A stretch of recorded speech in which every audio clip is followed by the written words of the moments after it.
मी सावित्री ज्योतिराव फुले मालिकेच्या आजच्या भागाला सुरुवात करूयात. संध्याकाळी बरीच रात्र उलटलेली असते, सगळेजण झोपलेले असतात. पण आत्याबाईंना मात्र कसली तरी ओल सावली दिसते आणि त्यामुळेच घरामध्ये चोर घुसला, चोर घुसला, अरे आबा घरात चोर घुसला म्हणून सगळेजण जमा होतात. धावत्या चोराला पकडण्यासाठी इथे लक्ष्मी पण आलेले असतात आणि लक्ष्मी त्या चोराला म्हणजेच सावित्रीला पकडतात. आबा आता काठी उचलणार तेवढ्यातच सावित्री म्हणत असतात, मी सावित्री आहे. असं म्हटल्यानंतर आता इकडे तू एवढ्या राज्याला काय करतेस ग? आणि हा नेमका ठेंगणार चोर आहे तरी कोण? त्याची एवढी हिंमत वाढलेली आहे की त्याने पाटलाच्या वाड्यामध्ये प्रवेश केलाय आणि पाटलाच्या वाड्यामध्ये प्रवेश करून चोरी करण्याचा प्रयत्न केलाय, असा प्रश्न विचारलेला असतो. तेव्हा आत्याबाई म्हणतात, अगं सावित्री, काय चाललंय तुझं हे येड्यासारखं? मी ना गाईला बघायला गेले होते गोठ्याकडे. काय सांगतेस? तेव्हा आबांना मात्र फारच आनंद झालेला असतो. लेकीचा त्या कपिला गाईवर किती तो जीव, म्हणूनच ते आनंदात असतात. चला आता खूप उशीर झालाय, झोपा समधेजण. असं म्हणून आता आत्या म्हणत असतात, ह्या पोरीनं तर झोपच मोड केली. आता सावित्री झोपलेली असते, पण तिला सतत भास तोच होत असतो. इथे शास्त्री बुवांनी त्यांची कपिला गाय मागितली आहे आणि ताबडतोब काही झालं तरी तुम्ही दान म्हणून आणि प्रायचित्त म्हणून शास्त्री बुवांना, ब्राह्मणांना गाय, दुभती गाय भेट म्हणून द्या आणि त्याच नंतर तुमचं इथे जे काही तुम्ही पाप केलेलं आहे त्याचं प्रायचित्त होईल. तेव्हा मात्र मध्यरात्रीच हे स्वप्न पडल्यानंतर सावित्री घाबरूनच उठते. इकडे आता दुसऱ्या दिवशी सकाळची वेळ असते. दुसऱ्या दिवशी शास्त्री बुवा मात्र छान पूजा अर्चा करून घेत असतात. आता पूजा अर्चा करण्यासाठी इथे सगळेजण जमलेले असतात. खरं तर ही पूजा अर्चा कशाची असते, तर काथा, जे काही गोठा बांधण्यासाठी लागणारं साहित्य आहे त्या सगळ्याची इथे पूजा करून घेत असतात. कारण शास्त्री बुवांना आता इथे गोठा बांधायचा असतो. तेवढ्यातच त्यांच्या कारभारी येतात आणि म्हणत असतात, ही आणि कसले मंत्र माझ्यावर कानावर पडत होते. तेव्हा शास्त्री बुवा म्हणत असतात, हे मंत्र खरं तर इथे मला गोठा बांधायचा आहे, त्यासाठी मी तयारी करतोय. काय सांगताय? हो, त्याचसाठी. इकडे आपण पाहतो की लक्ष्मी सदाला म्हणत असतात, अरे सदा, काय चाललंय तुझं? अरे तुला सांगू का, रात्री तुझ्या अक्काने काय केलं, म्हणजे अक्का म्हणजे सावित्री. काय केलं? अरे ती रातच्यालाच उठली आणि गोठ्याकडे जाऊन आली. आम्हाला तर फारच भीती वाटली बघ. पण बघ ना, अजून पोर उठली नाही. सदा मी काय म्हणते, रोजच काय रे आईने उठवावं? जा बरं, तू आज तुझ्या अक्काला उठव बरं. तेव्हा सदा लागलीच अक्काच्या म्हणजे सावित्रीच्या खोलीत जातो. तिथे गेल्यानंतर पाहतो तर तिथे सावित्री नसतात आणि तेव्हा मात्र इथे सदा म्हणत असतो, अगं आई, इथे इथे अक्का नाहीये, अक्का गायब झाली बघ, अक्का कुठे गेली बघ, असा आता कंगावा सुरू झालेला असतो. तेव्हा लक्ष्मीसुद्धा येते आणि लक्ष्मी पाहते तर खरंच सावित्री खोलीमध्ये नसते. तेव्हा आता सगळ्या घरामध्ये सावित्रीला शोधत असतात. सगळीकडे शोधून झाल्यानंतर सुद्धा कुठेही सावित्री नसते. अख्ख्या घरामध्ये, बाहेर अंगणामध्ये सुद्धा शोधलेलं असतं, पण सावित्री मात्र कुठेच नसते. तेव्हा लक्ष्मी म्हणत असतात, कुठे गेली असेल माझी सावित्री? धावतच आता आबांकडे म्हणजे पाटलाकडे जातात आणि सांगायला सुरुवात करतात, अहो म्या काय म्हणते ऐका ना, बघा ना, आपली सावी घरात नाही आहे, वो कुठे गेली? तेव्हा पाटील म्हणत असतात, अगं असं काय करतेस? असेल इथेच कुठेतरी खेळत वगैरे असेल ना, आणि कुठे जाणार आहे ती मुळात? नाही हो, मी पूर्ण घर शोधलं, पण सावित्री मात्र कुठेच नाहीये. अगं, तेव्हा इकडे आपण दुसऱ्या बाजूला पाहतो की आता कुलकर्णी आलेले असतात शास्त्री बुवांकडे आणि शास्त्री बुवांकडे कुलकर्णी आल्यानंतर ते म्हणत असतात, शास्त्री बुवा, तुम्हाला असं वाटत नाही का की तुम्ही जरा इथे जास्तच करताय म्हणून? म्हणजे हे बघा, ओ तुम्ही असं काय बोलताय? हा आपला धर्म आहे आणि ते इथे प्रायचित्त करायला लागलेले आहेत. मग प्रायचित्त करत असताना मला सांगा, ह्या पाप आणि पुण्याच्या गोष्टी कशा काय आल्या? त्यांना प्रायचित्त करायचं आहे. तुम्ही शेंडी ठेवली आहे. तुम्ही नेमकं ब्राह्मण धर्मच इथे पाळत आहात ना. पण मला असं का वाटतंय की हे चुकीचं आहे. पाटलांच्या गोठ्यातली दुभती गाय आणणं हे बरोबर आहे का शास्त्री बुवा? तेव्हा ते म्हणत असतात, काय बरोबर आणि काय चूक हे तुम्ही मला सांगू नका. त्या पोरीला तर धडा मी शिकवणारच. आता दुसऱ्या बाजूला आपण पाहतो की सगळेजण धावत असतात सावित्रीला शोधण्यासाठी. आता धावतच गोठ्याकडे येतात. गोठ्याकडे आल्यानंतर पाहतात तर काय, सावित्री तिथे गोठ्यामध्ये झोपलेले असतात. तेव्हा लक्ष्मी म्हणत असतात, बघा ना पोरगी, खरंच इथं गोठ्यात किती पिसा, कुठल्याही जनावराचं भ्याव नाही वाटलं त्या पोरीला आणि अशी कपिला गाय इथे शास्त्री बुवा घेऊन जाणार म्हणूनच काळजीपोटी इथे गोठ्यात पोरगी येऊन झोपली आहे. काय करावं काही कळत नाही. अहो, मी काय म्हणते एकदा ऐकून घ्या ना. तुम्ही शास्त्री बुवांकडे जा ना आणि शास्त्री बुवांना सांगा किंवा शास्त्री बुवांना असं म्हणा, की दुसरं काही प्रायश्चित्त असू शकतं का? दुसरं काहीतरी आपण करूया. पण सावीचं काय करायचं मला कळत नाही हो. खूपच पोरीनं धास्ता खाल्लेली आहे.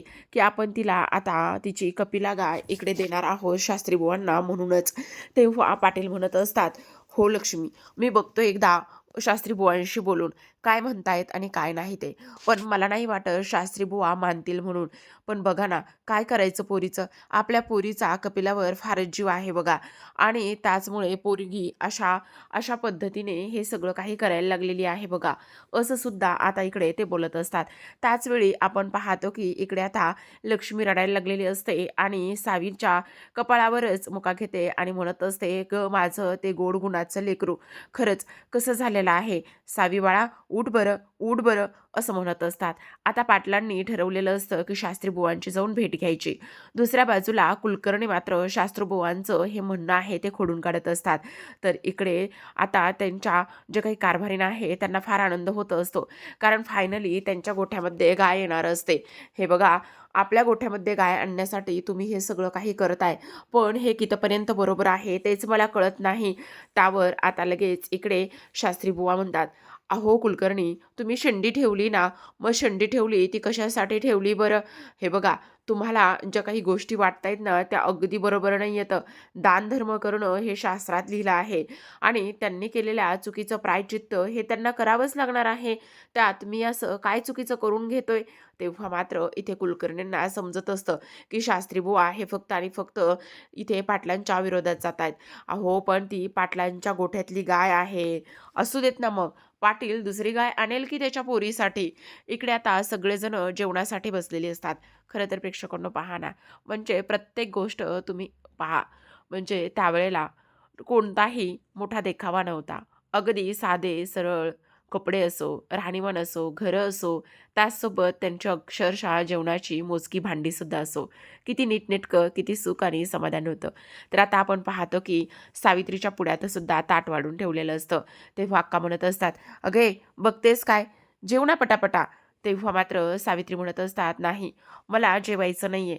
तेव्हा पाटील म्हणत असतात, "हे बघ सावित्री, जर तू असं केलंस ना बाळा, तर तुझ्या आबांचा हात इथूनच गळून पडेल बघ. म्हणजे खांद्यापासून खाली गळून पडेल. तुला चालणार आहे का ते?" तेव्हा सावित्री काहीच बोलत नसते. तर आता इकडे आत्या म्हणत असतात, "सावित्री, हे बघ पोरीच्या जातीनं असं करू नये बाळा. जे काही आहे ते व्यवस्थित करून घ्यावं. का तू अशी करायला लागलेली आहेस? का अशी वागतेस? नाही, मला ना अजिबात नकोय हे. मी काय म्हणते, की मला माझी कपिला गाय हवीच आहे. मला तिला कोणालाही द्यायचं नाहीये." आता मात्र सावित्री म्हणत असते, "तुम्ही त्या त्या शास्त्रीबुवांना सांगा ना समजून. ते मुद्दामून करत आहेत हे सगळं काही." तेव्हा आत्याबाई म्हणत असतात, "अगं आपण गाय दान केली तर पापाचं प्रायश्चित्त होईल आणि पुण्य लागेल." तेव्हा सावित्री जोरात ओरडते आणि म्हणत असते, "मला नकोय हे असलं पुण्य." असं म्हणूनच आता तिथून ती निघून जाते. आता तिथून निघून गेल्यानंतर आपण पाहतो की इकडे लक्ष्मी म्हणत असतात, "अहो बघा ना, पोरीनं तर अन्न-पाणी सोडलेलं आहे. तुम्ही एकदा जा ना शास्त्री बुवांकडे जाऊन बोला." तेव्हा इकडे आता पाटील शास्त्री बुवांकडे आलेले असतात.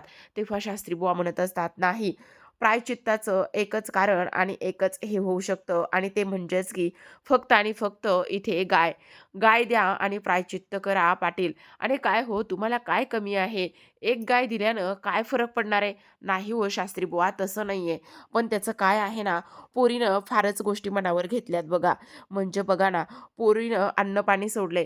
त्याचं काय ना, पोरीचा मात्र त्या गाईवर खूपच जीव आहे बघा. म्हणूनच हे सगळं काही झालंय बघा. म्हणून पोरगी अशी करायला लागली बघा."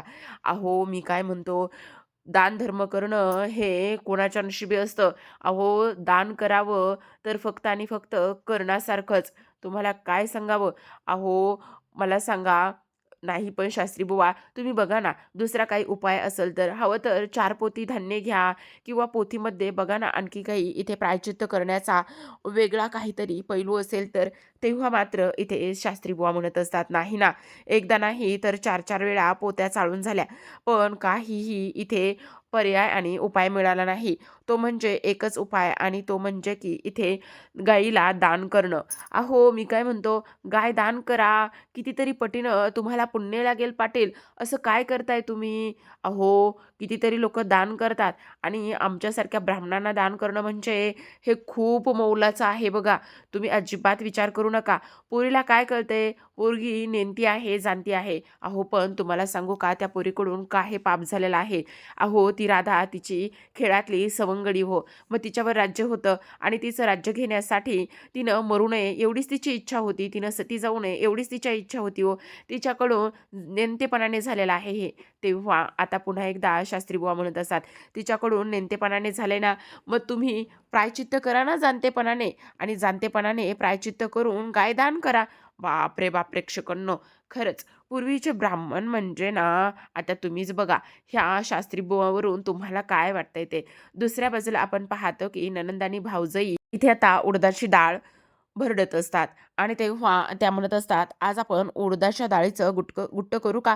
तेव्हा आत्या म्हणत असतात, "अगं, कोणासाठी करतेस? कोणीही अन्नाला साधं शिवलं सुद्धा नाहीये आणि तू कोणासाठी घास घालतेस? खाल्लं का तुझ्या त्या पोरीनं? खाल्लं का गं?" तेव्हा लगेच आता इकडे ती म्हणत असते, "नाही ना, अक्कासाहेब काहीही खाल्लं नाहीये पोरीनं. पण मी काय म्हणते, बघा ना, शास्त्री बुवांना पण तीच गाय का बरं पाहिजे तेच कळत नाही. अगं तू येडी का शहाणी? शास्त्री बुवांना का पाहिजे म्हणजे हे काही विचारणं झालं का तुझं? अगं You can सगळ्यात create महत्त्वाचं similar म्हणजे videos. 2 गोष्टी पाप जे आपण आपल्याकडून न जाणतेपणाने पाप झालंय, तर ते आता पुण्यात बदलेल ना. मग आपण जर त्यांना गाय दान केली, तर त्याने काय फरक पडणार आहे? पण आता मात्र तू तुझ्या पोरीला समजव.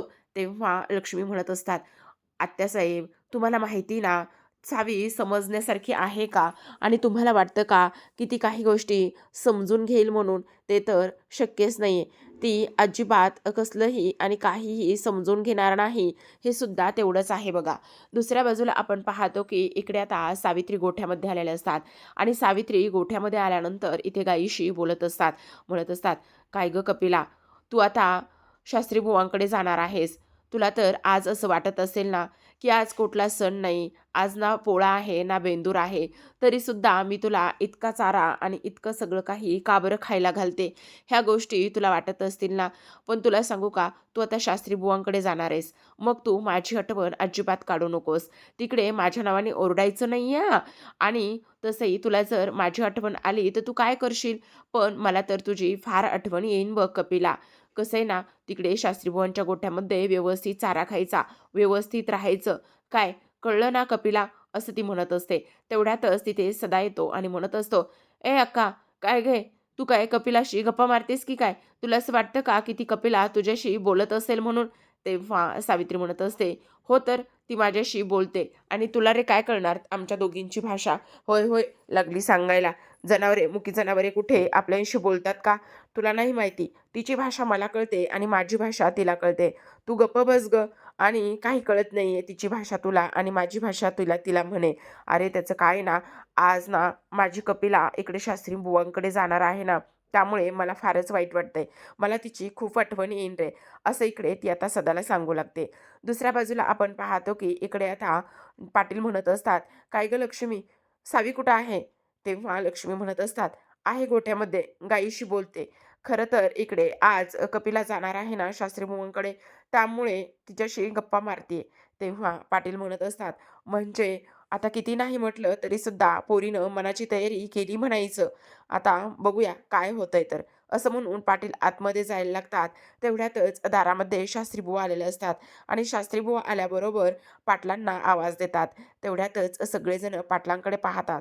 आता शास्त्रीबुवा पुढे येतात तेव्हा प्रथेप्रमाणे ब्राह्मणाच्या पाया पडण्यासाठी पाटील, त्याचबरोबर आत्यासाहेब आणि सगळ्यात महत्त्वाचं म्हणजे लक्ष्मी, हे तिघीही जण तिथे येतात आणि पाया पडतात.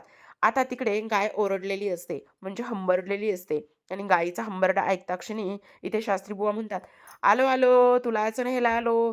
"काय हो पाटील, तुम्ही तयारी केली का नाही गाईला पाठवायची?" असं म्हणता क्षणी आता इकडे जे काही शास्त्रीबुवा आहेत, त्यांच्या हातामध्ये तेव्हा शास्त्रीबुवा म्हणत असतात, "पाटील हे बघा, हे माझ्याकडे घटिकापत्र आहे. हे घटिकापत्र या पाण्यामध्ये मी ठेवतो आता हे घटिकापत्र बुडलं की समजायचं गोरज मुहूर्त आणि त्याच गोरज मुहूर्तावर तुम्ही मला तुमची गाय दान म्हणून द्यायची. म्हणजे पुण्याचा काळ तुम्हाला सुद्धा लाभेल. आणि काय आहे ना, गाईचं आणि ब्राह्मणाचं नातं हे खूप जास्त पुराणं आहे हो.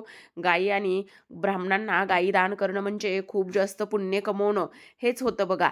तेवढ्यातच आता सावित्री आलेली असते आणि सावित्री घरामध्ये जाते. तर आता इकडे सावित्री जात असताना आपण पाहतो की आता जे काही शास्त्री बुवा आहे ते म्हणत असतात, आता कसं हे घटिकापत्र भरलं की लगेचच आता समजायचं की गायीचा आम्हाला ब्राह्मणांना दान करण्यासाठीचा मुहूर्त आलेला आहे. आता आपण पाहतो की इकडे सावित्री आत जात असताना आबासाहेब म्हणत असतात, "सावी, शास्त्री बुवांचे पाया पडा, आशीर्वाद घ्या."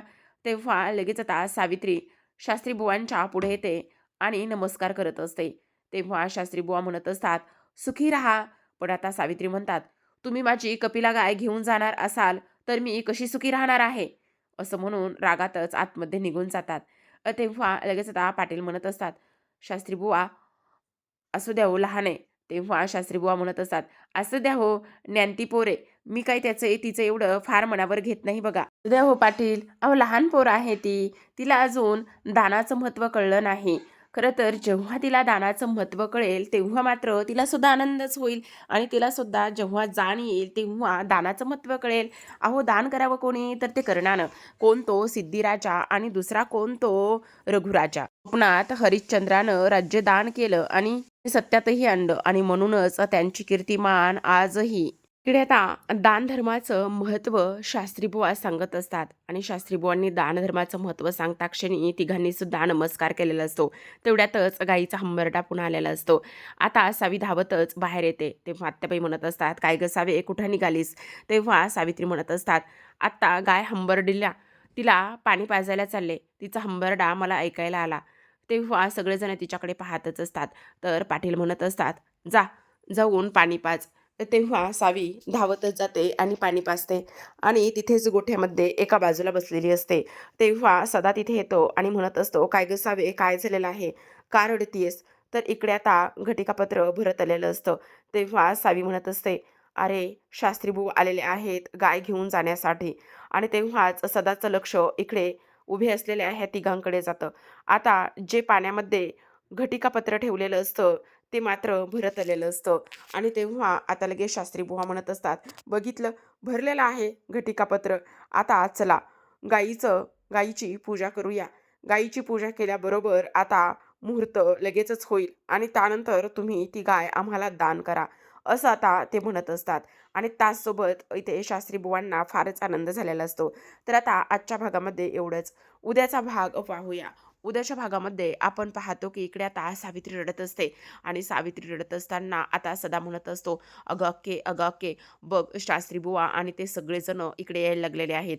तेव्हा आता सावी पुन्हा म्हणत असते, "सदा तू माझं एक काम कर, त्या शास्त्री बुवाला तर माझ्या कपिलेचं साधं शेणसुद्धा मी इथे दिसू देणार नाही." तर आता आपण पाहतो की इथे सदा आणि त्याचबरोबर दुसऱ्या मुलाची शिकवणी घेण्यासाठी गुरुजी घरी आलेले असतात आणि ते त्यांना शिक्षणाचे धडे देत असतात. तेव्हा सावीसुद्धा तिथे असते आणि सावी तिथे असताना तिचं रांगोळी काढणं ह्या सगळ्या गोष्टी सुरू असतात.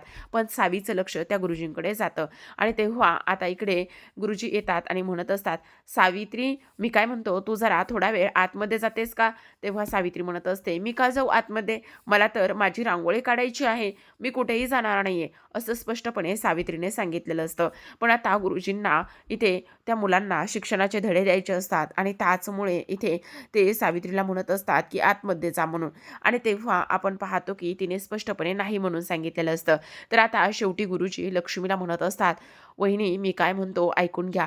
सावित्रीला तुम्ही इथून कुठेतरी दुसरीकडे घेऊन जा किंवा घरात घेऊन जा किंवा शेतात घेऊन जा. कारण मला पोरांना शिकवायचं आहे. मी सावित्रीसमोर ह्या पोरांना शिक्षणाचे धडे कसे बरं देऊ?" तेव्हा मात्र सावित्रीला फारच मोठा प्रश्न पडतो. पण आता लक्ष्मी मात्र सावित्रीच्या बोटाला पकडतात आणि शेतामध्ये घेऊन येतात. तेव्हा सावित्रीचा प्रश्न लक्ष्मीला असतो. तो म्हणजेच की, "अगं आई, तू मला इकडे शेतात का घेऊन आलेली आहेस?" तेव्हा सावित्री म्हणत असतात, "का घेऊन आलीस म्हणजे?" "अगं, हे बघ, तिकडे गुरुजी पोरासनी शिकवत होते ना सदाला आणि मग तुला तिथे कसं थांबता येणार आहे?" मला कसं थांबता येणार आहे म्हणजे? अगं, पोरीच्या जातीने कसं मान खाली घालूनच राहावं, वागावं. तेव्हा मात्र सावित्री चिडतात आणि म्हणतात, "ते पिकं जर मान वर वर करून मोठे होतायत, मान वर करून जगतायत, तर तू मला का सांगायला लागलेली आहेस, की मी मान खाली घालून जगायचं म्हणून, मान खाली घालून राहायचं म्हणून? हा कुठला नियम आहे गं?" असा आता सावित्रीचा हा लक्ष्मीला प्रश्न असतो. तेव्हा मात्र लक्ष्मी काहीच बोलत नाही सावित्रीच्या त्या प्रश्नावर. आता इथे दुसऱ्या बाजूला पोथी ठेवलेली असते ब्राह्मणांनी आणि तेव्हा सावित्री त्या पोथीला हात लावते. कारण आश्चर्य असतं, नवीन काहीतरी पाहिलेलं असतं आणि तेव्हा मात्र इथे ब्राह्मण म्हणत असतात, "अरे रे रे! काय केलं ह्या पोरीनं? काय केलं? पोथी पुराणांना हात लावला, बाटलं, बाटलं, सगळं बाटलं." असं आता ते म्हणत असतात आणि तेव्हाच मात्र आता इकडे जो काही एक ब्राह्मण आहे, तो सावित्रीवर हात उचलत असतो. तिला मारण्यासाठी हात पुढे करतो. तेवढ्यातच लक्ष्मी हे सगळं काही पाहत असते. लक्ष्मीने पाहिलेलं असतं, की तिच्या सावित्रीवर कोणीतरी हात उचलतंय म्हणून. जी लक्ष्मी इथे भाजी घेण्यासाठी दारात असते. तेव्हा ते पाहिल्यानंतर लक्ष्मी मात्र धावतच त्या लोकांकडे येते आणि धावतच त्या लोकांकडे आल्यानंतर जो ब्राह्मण आता सावित्रीवर हात उचलणारा असतो, त्याच ब्राह्मणाच्या गळ्याला आता इथे तिने विळा लावलेला असतो, कोयता लावलेला असतो आणि म्हणत असते, "काय रे, तुझी हिंमत कशी झाली माझ्या पोरीवर हात उचलण्याची?" आता एक आई तिच्या मुलीसाठी अक्षरशः दुर्गा बनलेली असते. तर प्रेक्षकांनो, पाहत राहा मी सावित्रीबाई ज्योतिराव फुले. भेटूयात उद्याच्या भागामध्ये. तोपर्यंत धन्यवाद.